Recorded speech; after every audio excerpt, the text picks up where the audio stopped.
বসন্ত তো আরো 2 দিন আগে চলেই গেল, কিন্তু এবছর তো আর আমি বসন্ত পালন করতে পারলাম না গাইস। ফেসবুকে যখনই ঢুকি সবাই দেখতেছি হলুদ শাড়ি পরে ছবি তুলতেছে, আর আমি যদি এই ট্রেন্ডটা ফলো না করি আমাকে কি জাতি মেনে নিবে বলেন? Hello everyone, welcome to my new another mini blog. করছি আপনারা সবাই ভালো আছেন আর আমিও ভালো আছি। 16ই ফেব্রুয়ারি আমাদের কলেজে ছিল বসন্ত উৎসব, কিন্তু আমি ওই দিন শিবরাত্রির ব্রত করেছিলাম, তাই ওইখানে আমি আর অ্যাটেন্ড করতে পারিনি। ও আর হ্যাঁ, আমি বলে দিচ্ছি আমাদের কলেজটা হচ্ছে চাঁদপুর সরকারি কলেজ, সবাই চেনে। এর পরের দিন ছিল মহিলা কলেজে বসন্ত উৎসব, আর আমি গ্রাজুয়েশন কিন্তু মহিলা কলেজে কমপ্লিট করেছি।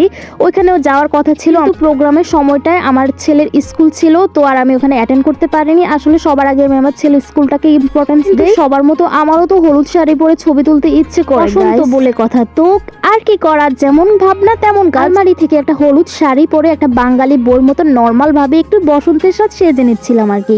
আর কিছু কিছু স্কিপ ভিডিও করে রেখেছিলাম আপনাদের সাথে শেয়ার করার জন্য। প্রোগ্রামের প্ল্যানিং করে আমি আগে থেকে একটা গাঁদা ফুলের মালা ফ্রিজে রেখে দিয়েছিলাম, কিন্তু এবছর তো আর আমার ভাগ্যে বসন্ত নাই গাইস, কি করার বলো। আর কি করার, হালকা সাজগোজ করে একটু ছবি তুলবো। ক্যামেরাতে আমি হালকা মেকআপ করে নিয়েছিলাম, আমাকে আবার বেশি মেকআপে মানায় না গাইস। আমার হাজবেন্ড বলে কি জানো, তো এমনিতেই সুন্দর, তোমার আবার মেকআপ করা লাগে নাকি? মেকআপে তোমাকে ভালো লাগে না, নরমালি ভালো লাগে। আচ্ছা বলো তো, এটা কি সত্যি কথা নাকি টাকা বাঁচানোর ধান্দা? আমার সাজ শেষ, কেমন লাগলো আমাকে অবশ্যই কমেন্ট করে জানাইও।